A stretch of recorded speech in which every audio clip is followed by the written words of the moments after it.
하나님 말씀은 출애굽기 4장입니다. 출애굽기 4장 1절에서 9절까지 한 절씩 교독하시겠습니다. 모세가 대답하여 이르되 그러나 그들이 나를 믿지 아니하며 내 말을 듣지 아니하고 이르기를 여호와께서 내게 나타나지 아니하셨다 하리이다. 여호와께서 그에게 이르시되 내 손에 있는 것이 무엇이냐? 그가 이르되 지팡이니이다. 여호와께서 이르시되 그것을 땅에 던지라 하시매 곧 땅에 던지니 그것이 뱀이 된지라. 모세가 뱀 앞에서 피하매 여호와께서 모세에게 이르시되 내 손을 내밀어 그 꼬리를 잡으라. 그가 손을 내밀어 그것을 잡으니 그의 손에서 지팡이가 된지라. 이는 그들에게 그들의 조상의 하나님 곧 아브라함의 하나님 이삭의 하나님 야곱의 하나님 여호와가 내게 나타난 줄을 믿게 하려 함이라 하시고, 여호와께서 또 그에게 이르시되 내 손을 품에 넣으라 하시매 그가 손을 품에 넣었다가 내어보니 그의 손에 나병이 생겨 눈같이 된지라. 이르시되 내 손을 다시 품에 넣으라 하시매 그가 다시 손을 품에 넣었다가 내어보니 그의 손이 본래의 살로 되돌아왔더라. 여호와께서 이르시되 너를 믿지 아니하며 표적의 표징을 받지 아니하여도 나중 표적의 표징은 믿으리라.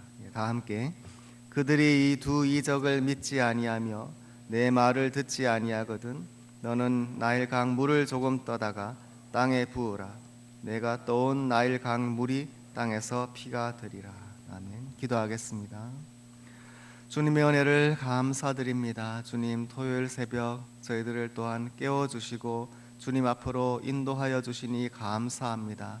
주님, 이 시간 저희들 모든 마음과 정성과 뜻을 다해서 주님께 온전히 드려질 수 있도록 도와주시옵소서. 저희들의 생명은 주님의 것입니다. 주님께서 뜻대로 하시옵소서. 그리고 저희들에게 주님께서 한없이 크신 은혜로 베풀어 주시는 새로운 힘을 부어 주셔서 저희들이 영육간에 다시금 온전해지고 강건해지도록 도와주시옵소서. 주님의 말씀을 받기를 원합니다. 주님 말씀 가운데 저희들에게 또한 큰 믿음이 생겨나서 주님 더욱더 잘 섬길 수 있도록 도와주시옵소서. 예수님 이름으로 기도합니다. 아멘.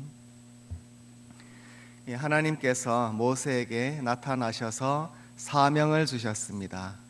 떨기나무 가운데 불꽃 중에 나타나셨고 또 하나님의 거룩하신 이름 여호와의 이름을 계시하셨습니다. 그리고 자기 백성을 애굽에서 이끌어내실 것이라고 말씀하셨습니다.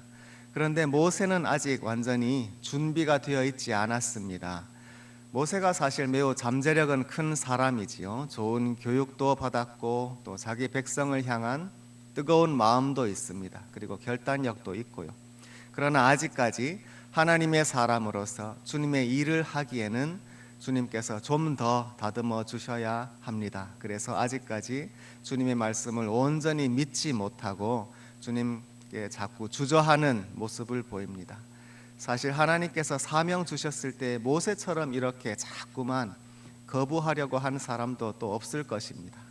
그러나 하나님은 참을성 있게 계속해서 모세의 질문에 말씀해 주시고 대답하시고 계속 표적을 보여주셔서 모세로 하여금 그 사명을 잘 감당할 수 있도록 인도하시지요. 그래서 하나님과 모세 사이의 이 대화가 계속해서 이어지는 광경을 우리가 볼 수 있습니다. 모세가 이렇게 말합니다. 하나님께서 저에게 불꽃 가운데 나타나시고 하나님 이름도 계시하시고 사명도 주셨지만 내가 백성들에게 가서 얘기해도 믿지 않을 것입니다. 그렇게 말해요.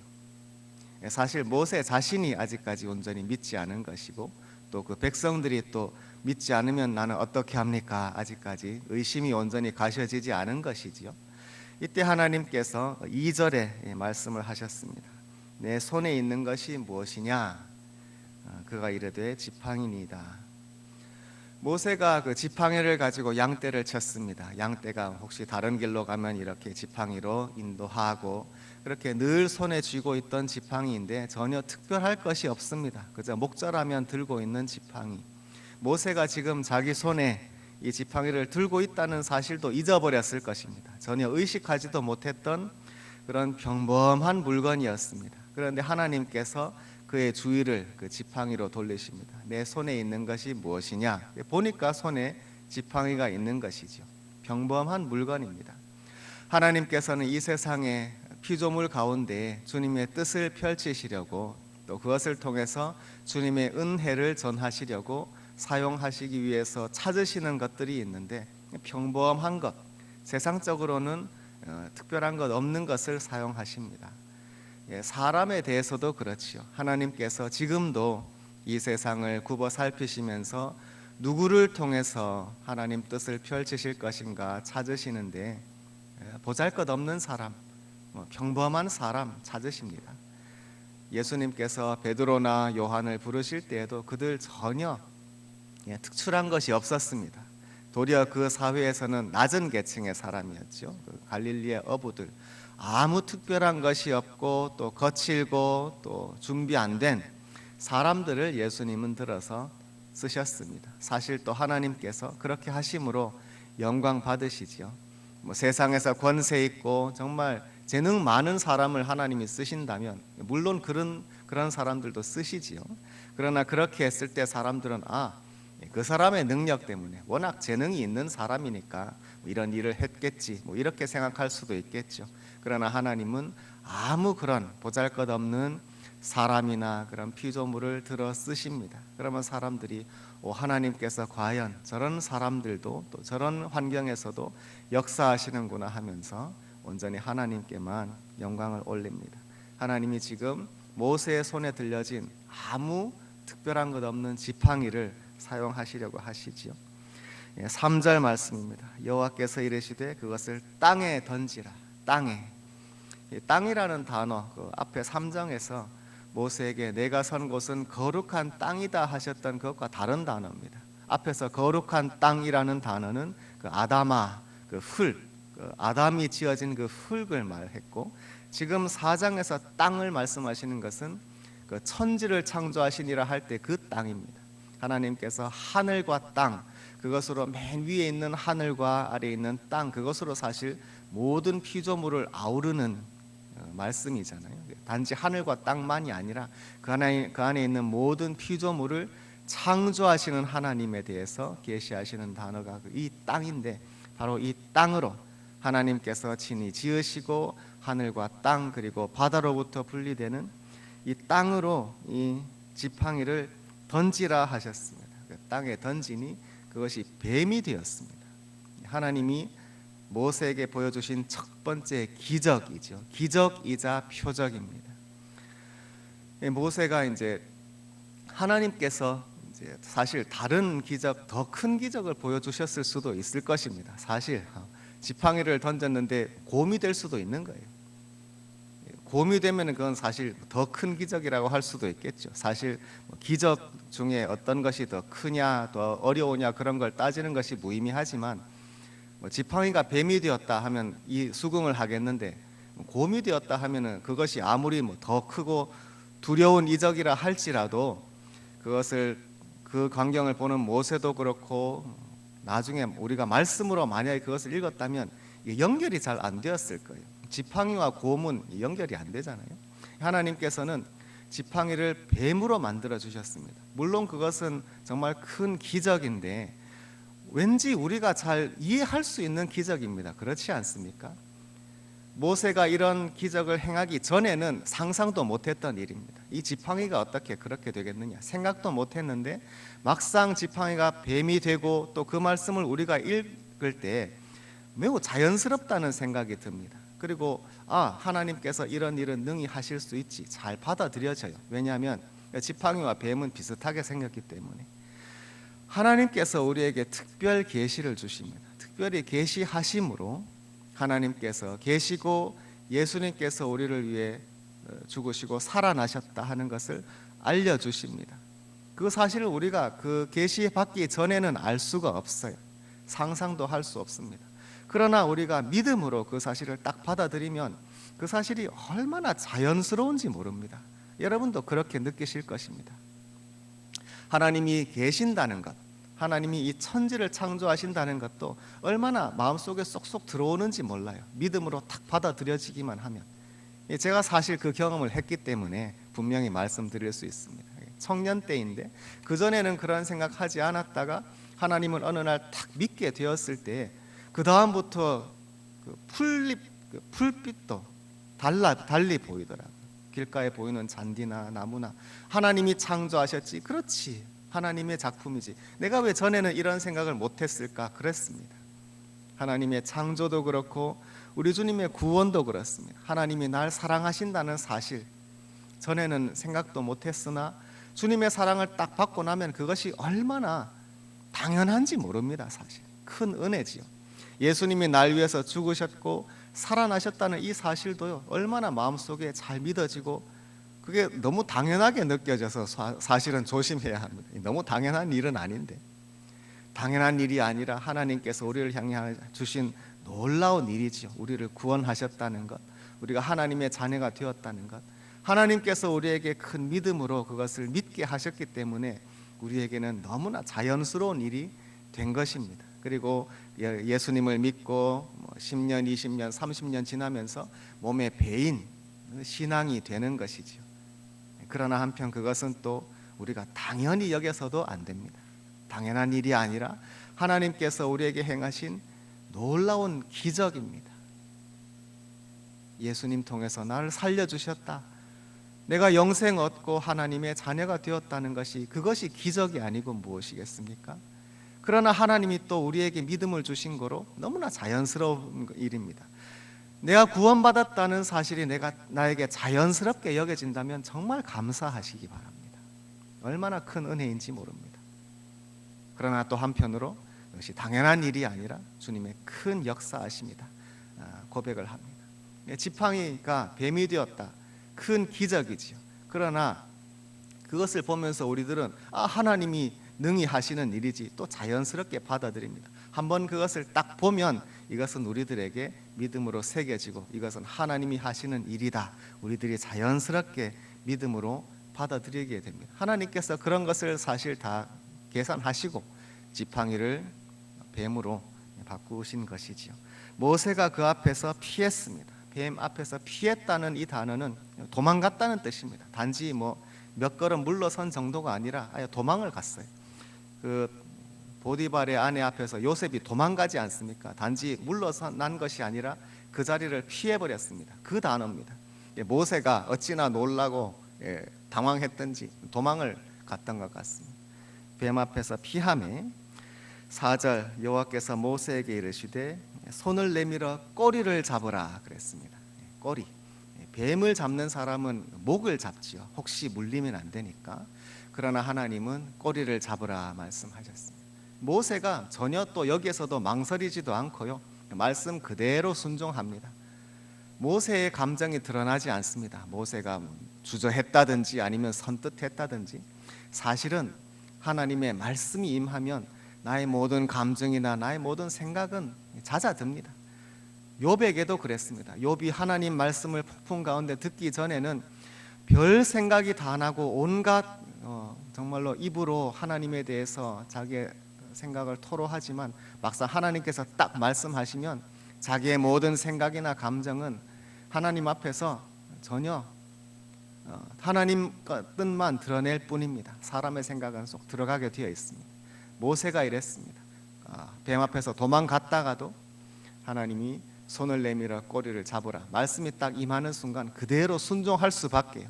하나님의 그 거룩하신 말씀 앞에서 사람의 생각이 갈 곳이 없습니다. 순종할 뿐입니다. 꼬리를 잡으라 하신 대로 잡음에 그 뱀이 다시 지팡이가 되었습니다. 이 지팡이, 그전에는 평범한 물건이었지만 이제는 하나님의 계시 그리고 하나님의 이적을 보여준 특별한 도구가 되었습니다. 그 다음 날에도 혹시 모세가 그 지팡이를 또 들여다봤을지 모르겠습니다. 다시 들여다보면서 희한하다 그랬을 수도 있겠죠. 아무리 봐도 똑같은 지팡이인데, 그전에는 그렇게 본 적도 없었는데 새삼스럽게 다시 한번 봤을 것입니다. 이 지팡이의 재질이나 아무리 봐도 똑같은데, 그러나 이것이 분명히 뱀으로 변했지, 뱀으로 변했었고 또 내가 다시 잡았을 때 다시 이 지팡이가 되었지. 그 기억이 생생할 것입니다. 사실 그 지팡이 자체는 똑같은 지팡이입니다. 그러나 하나님의 은혜가 임했을 때 그것이 아주 특별한 지팡이가 된 것이죠.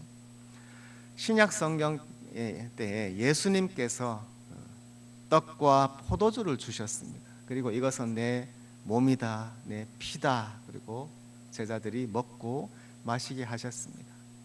이것이 성례입니다. 성례. 성례를 원래 헬라어로 미스테리라고 해요. 미스테리 아시죠? 미스테리, 신비라는 뜻입니다. 주님께서 특별히 주신 신비이고 이것을 주님 오실 때까지 행하면서 기념합니다. 그래서 주의 모든 교회들은 주님 앞에서 경건하게 떡과 포도주를 준비해서 이것을 주님의 몸과 피로 먹고 마십니다. 사실은 이 성찬으로 인해서 교회사에 수많은 논쟁이 있었습니다. 이게 예수님의 정말 몸이냐, 정말 피냐, 몸과 피다 예수님 말씀하셨으니까요. 그러나 또 어떤 사람들은 그렇게 의미를 두면 안 되고 기념하는 것이다 이렇게 말하는 사람도 있고, 우리 장로교회 개혁교회는 예수님께서 영적으로 온전히 임재하신다고 고백합니다. 그리고 떡과 포도주를 먹고 마심으로 예수님과 하나 되는 신비를 성령님 안에서 우리들이 경험한다. 우리들은 그렇게 고백합니다. 그 떡과 포도주 자체는 똑같습니다. 그냥 떡과 포도주예요. 그러나 하나님께서 역사하시고 성령님이 임재하십니다. 그러면 그것이 신비, 미스테리가 되는 것이고 그것을 통해서 하나님의 온전한 은혜를 우리가 받는 것입니다. 그것이 이제 성례인데요. 그 성례의 어떤 그 표징을 이 지팡이에서 보는 것입니다. 똑같은 지팡이. 그러나 이것 가운데에 주님께서 역사하셨던 것을 기억하고 그 가운데 주신 말씀을 다시 새길 수 있는 것이죠. 매우 특별한 은혜를 받았습니다. 그 다음에 두 번째 이적으로 갑니다. 6절. 여호와께서 또 그에게 이르시되 내 손을 품에 넣으라 하셨습니다. 손. 자, 앞에 첫 번째 기적은 지팡이.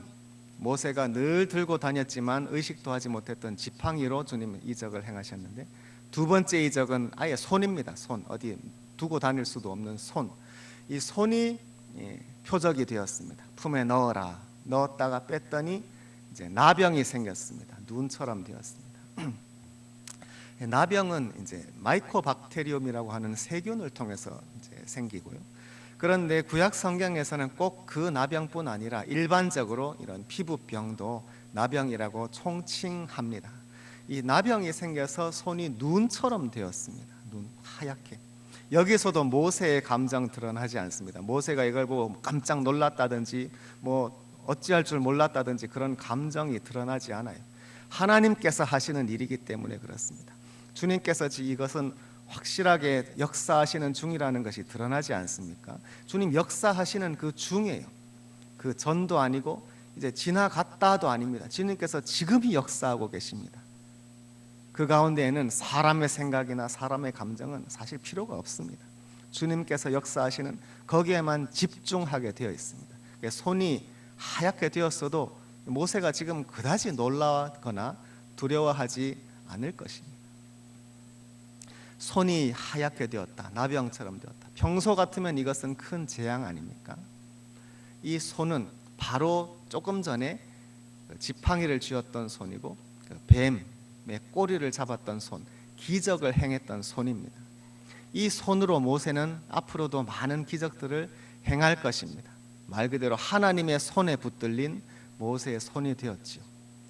그런데 이 손으로 만약에 모세가 이건 대단한 손이지 이렇게 되면 어떻게 되겠습니까?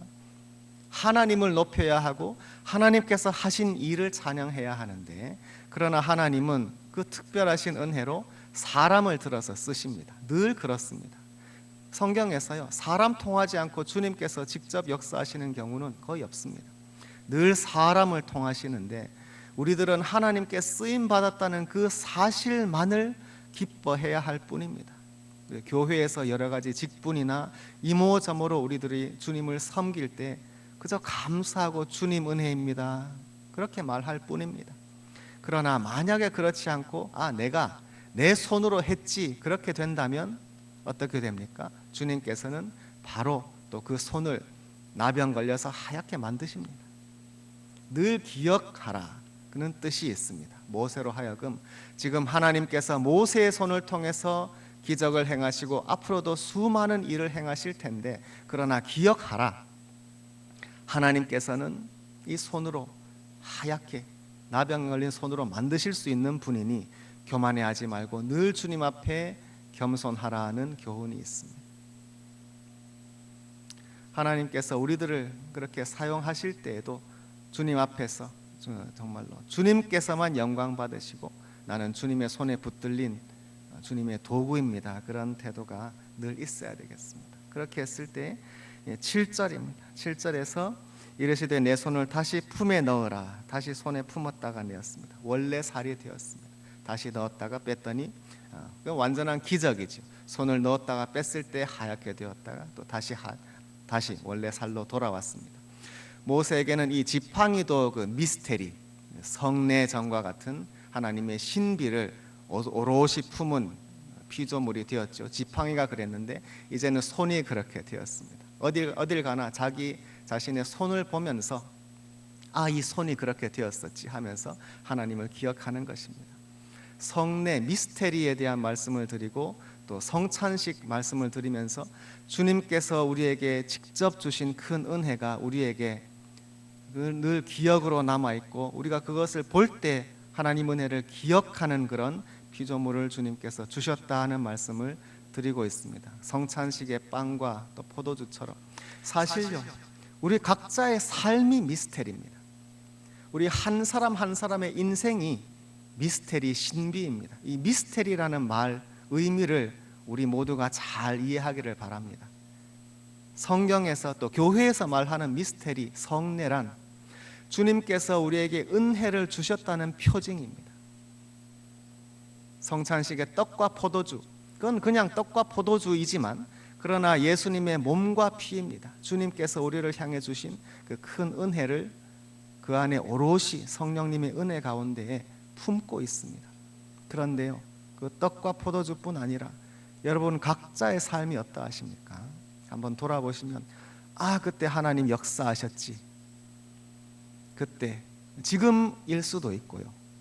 우리 삶 가운데 주님께서 특별히 역사하셔서 큰 은혜를 주시고 정말로 믿게 하시는 그런 때, 그래서 그때 내가 세상 다른 어떤 것은 다 버리더라도 주님만으로 만족하고요, 주님께서 나에게 정말 큰 은혜를 주심으로 내가 정말 눈물 흘리면서 내가 주님만 믿고 따르오리다 하고 다짐하고 헌신했던 그때, 그 흔적이 우리 모두에게 있습니다.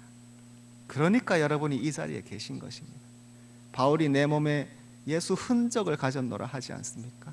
스티그마, 예수 흔적, 예수님 손과 발에 있는 그 못자국이 예수님의 흔적인데 그것을 내 몸에 가졌노라 바울이 그렇게 말하지 않습니까? 그래서 자기 몸에 있는 가시도 바울은 그게 미스터리입니다. 몸에 병이 있을지라도, 바울이 병이 있었는데 그것도 주님의 성례 미스테리입니다. 주님의 은혜의 표징입니다. 저와 여러분이 지금 어제 오늘 특별한 일이 없고 그냥 일상적인 삶을 산다 하실지라도 다른 것이 아니라 내 삶을, 내 인생을 보실 때 모세가 자기 손을 보고 느끼듯이 내 인생이 주님 계신 표적이지, 주님께서 그때 역사하셨던 그 삶의 흔적을 지금도 내가 갖고 있지. 우리 각자의 삶이 주님께서 역사하셨다는 증거가 되는 것입니다.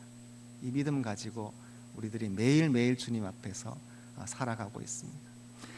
모세에게 이런 두 가지 기적을 허락하셨고 세 번째 기적은 9절에 이렇게 될 것입니다. 그들이 두 이적을 믿지 않으면 나일강 물을 조금 떠다가 땅에 부으라. 여기서 이 땅은 또 다른 단어인데 마른 땅이라는 뜻입니다. 창세기 1장에도 바다와 마른 땅을 묻을 구별하시지 않습니까? 마른 땅에 강물을 부으면 피가 될 것이다. 이것이 이제 세 번째 기적이 될 것입니다. 만약에 믿지 않으면 이렇게 하라. 그리고 나중에 바로 앞에서도 이렇게 하게 되지요. 하나님께서 모세에게 주신 세 가지 기적, 이 세 가지의 특징, 공통점은 다 사람들이 꺼리는 것이라는 것이죠. 뱀 사람들은 싫어하고요. 나병 당연히 싫어하고요. 피도 우리가 두려워하고 꺼립니다. 그러나 하나님께서는요, 우리들이 좀 싫어하고 멀리하고 싶은 그런 것들 통해서도 역사하십니다. 그죠? 누구나 좋아하는 것도 좋지만, 그러나 우리 예수 믿는 사람들은 하나님께서는 무엇을, 어떤 것을 통해서도 심지어 우리가 싫어하고 멸시하는, 천시하는 그런 것 속에 하나님의 역사가 더 있다 하는 것을 우리들이 압니다. 사실 우리들의 삶이 그러하고요.